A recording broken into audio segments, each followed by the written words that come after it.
दोस्तों, इस दुनिया की सबसे बड़ी सच्चाई ये है कि बहुत अच्छे लोगों की इज्जत नहीं होती।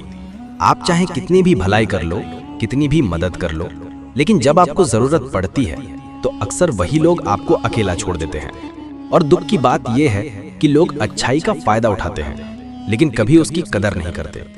यही कारण है कि आचार्य चाणक्य ने साफ कहा था, अत्यधिक सरल व्यक्ति को लोग छलते हैं। बचपन से हमें सिखाया जाता है, अच्छे बनो, सबको खुश रखो, सबकी मदद करो, लेकिन असलियत में यही आदत हमारी सबसे बड़ी कमजोरी बन जाती है। जब आप हमेशा अच्छे रहते हो तो लोग आपको इस्तेमाल करना शुरू कर देते हैं। कभी सोचा है आपने किसी की मदद की और वही इंसान बाद में आपकी पीठ में छुरा घोंप गया? या फिर आपने सबको खुश रखने की कोशिश की, लेकिन जब आपको सहारे की जरूरत थी तो कोई आपके साथ खड़ा नहीं हुआ? अगर आपके साथ ऐसा हुआ है तो समझ जाइए आपकी अच्छाई ही आपकी सबसे बड़ी दुश्मन बन चुकी है। आचार्य चाणक्य कहते हैं, दुनिया उस इंसान को सलाम करती है जो ताकतवर है, जो अपने हक के लिए खड़ा होना जानता है और जो दूसरों की चालाकी का जवाब उसी की भाषा में देता है। कभी गौर किया है, कुछ लोग बेहद कठोर और सख्त स्वभाव के होते हैं, फिर भी लोग उनकी इज्जत करते हैं। वहीं दूसरी तरफ कुछ लोग बहुत ही विनम्र और सीधे साधे होते हैं, लेकिन उनकी कोई कदर नहीं होती। क्यों? क्योंकि इस संसार का नियम है, सीधे पेड़ सबसे पहले काटे जाते हैं और टेढ़े मेढ़े पेड़ बचे रहते हैं। यानी अगर आप चाहते हैं कि लोग आपकी कदर करें, आपकी इज्जत करें, तो सिर्फ अच्छा होना काफी नहीं है। आपको इतना सशक्त होना पड़ेगा कि लोग आपको हल्के में लेने की हिम्मत ही ना कर सके। आचार्य चाणक्य ने यहाँ तक कहा था कि चाहे आप में जहर ना हो, लेकिन लोगों को लगता रहना चाहिए कि आप में जहर है, वरना वे आपको खत्म कर देंगे। अब सवाल ये उठता है कि क्या अच्छा होना बुरा है? नहीं, लेकिन जरूरत से ज्यादा सीधा और भोला होना खतरनाक है। भलाई करना अच्छी बात है, लेकिन अपनी सीमाओं और आत्मसम्मान की रक्षा करना उससे भी ज्यादा जरूरी है। क्योंकि अगर आप खुद की कदर नहीं करेंगे तो दुनिया भी आपकी कदर कभी नहीं करेगी। तो चलिए आज हम विस्तार से समझते हैं कि सीधे बने रहने में क्या खतरा है, क्यों अत्यधिक अच्छाई इंसान को कमजोर बना देती है, और आखिर क्यों चाणक्य कहते हैं बुरे बनो तभी सब इज्जत करेंगे। चाणक्य का बुरा मतलब क्या है? बहुत लोग बुरा शब्द सुनते ही समझ लेते हैं कि इसका मतलब गलत काम करना या दूसरों को नुकसान पहुंचाना है, लेकिन चाणक्य का बुरा का असली मतलब है सख्त, समझदार और रणनीतिक होना। दुनिया में वही इंसान सम्मान पाता है जो अपनी सीमाओं को जानता है और दूसरों को यह समझा देता है कि उसका इस्तेमाल करना आसान नहीं है। अब जरा अपने ऑफिस या काम की जगह को सोचो।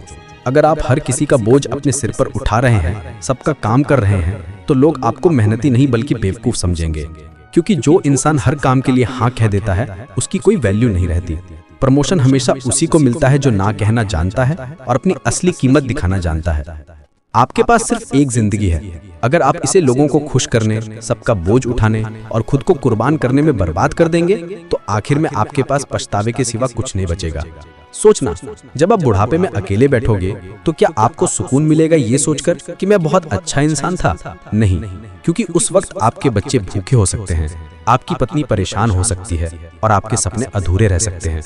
चाणक्य कहते हैं, दुश्मन को कभी मत बताओ कि तुम्हें कहाँ चोट लगी है, यानी अपनी कमजोरी किसी के सामने मत खोलो। अगर आप अपनी मासूमियत और अच्छाई को हथियार की तरह इस्तेमाल नहीं कर पाए तो लोग उसी मासूमियत को आपकी सबसे बड़ी कमजोरी बना देंगे। आज ही सोचो, अगर आपने अभी से ना कहना सीख लिया, अगर आपने अभी से तय कर लिया कि लोग आपको इस्तेमाल नहीं करेंगे, अगर आपने अभी से खुद की इज्जत करनी शुरू कर दी, तो अगले 5 सालों में आपकी लाइफ बदल सकती है। आपकी पोजीशन, आपकी लाइफस्टाइल और आपकी पहचान पूरी तरह से अलग होगी।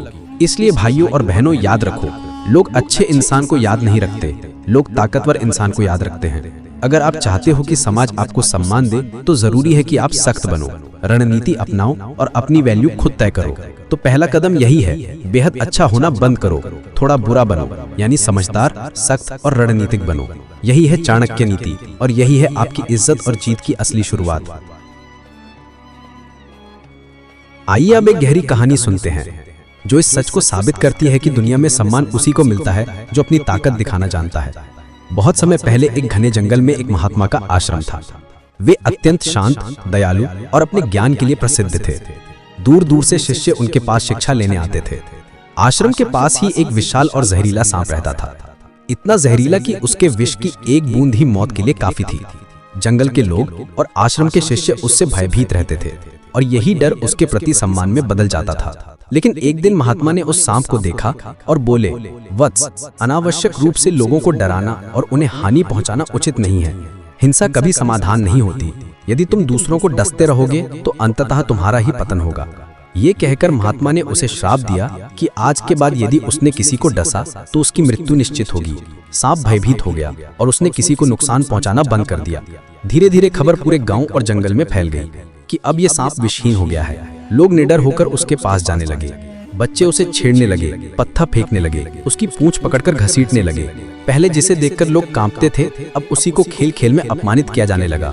कुछ ही दिनों में वह सांप जो कभी जंगल का सबसे ताकतवर जीव माना जाता था, अब मजाक का पात्र बन गया।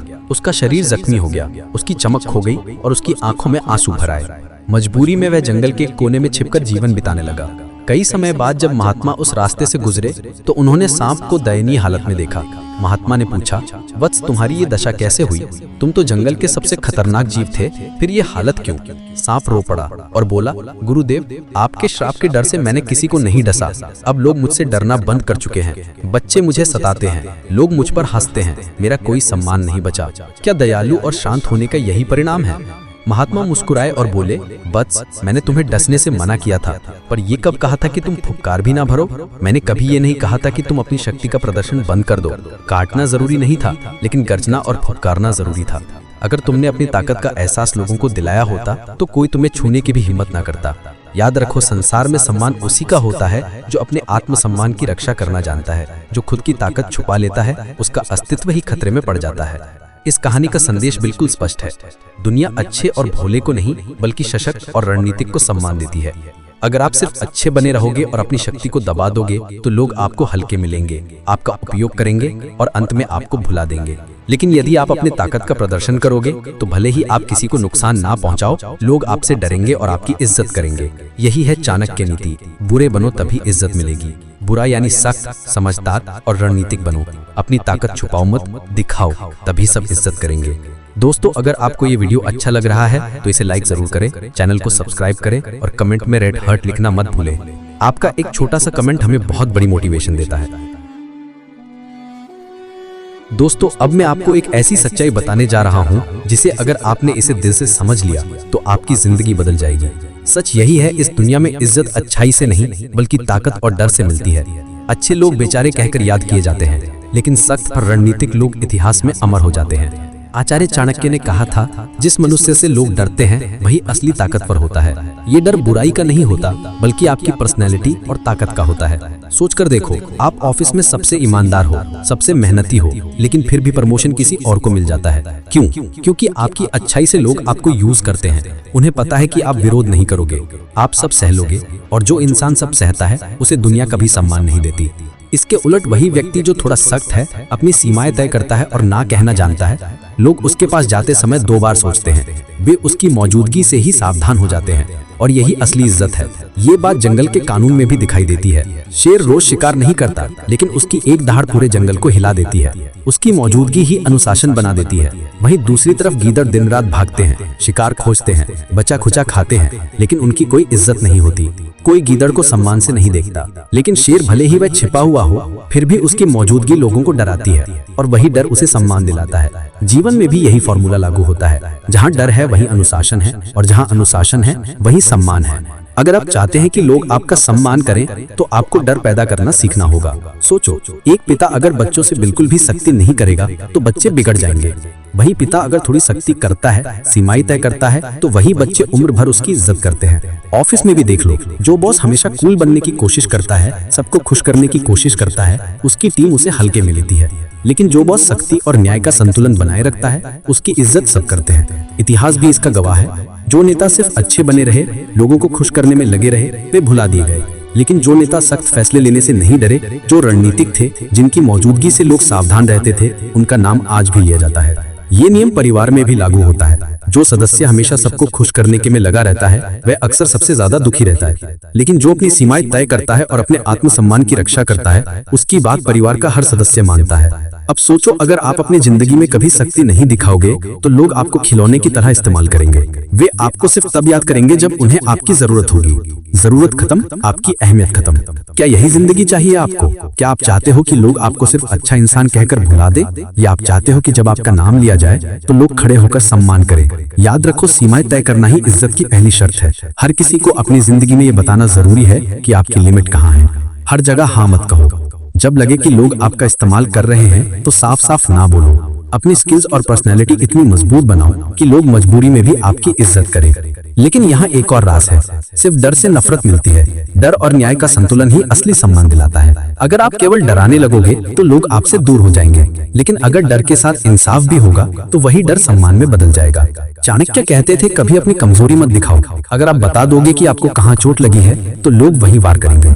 इसलिए हालात चाहे कितने भी कठिन क्यों ना हो, लोगों के सामने हमेशा आत्मविश्वास दिखाओ। तो दोस्तों, इस अध्याय का संदेश यही है, दुनिया अच्छाई को नहीं, ताकत और डर को सलाम करती है। अगर आप सिर्फ अच्छे बने रहोगे तो लोग आपको भुला देंगे, लेकिन अगर आप थोड़े बुरे यानी सख्त, रणनीतिक और समझदार बने तो दुनिया आपको आपकी मृत्यु के बाद भी याद रखेगी।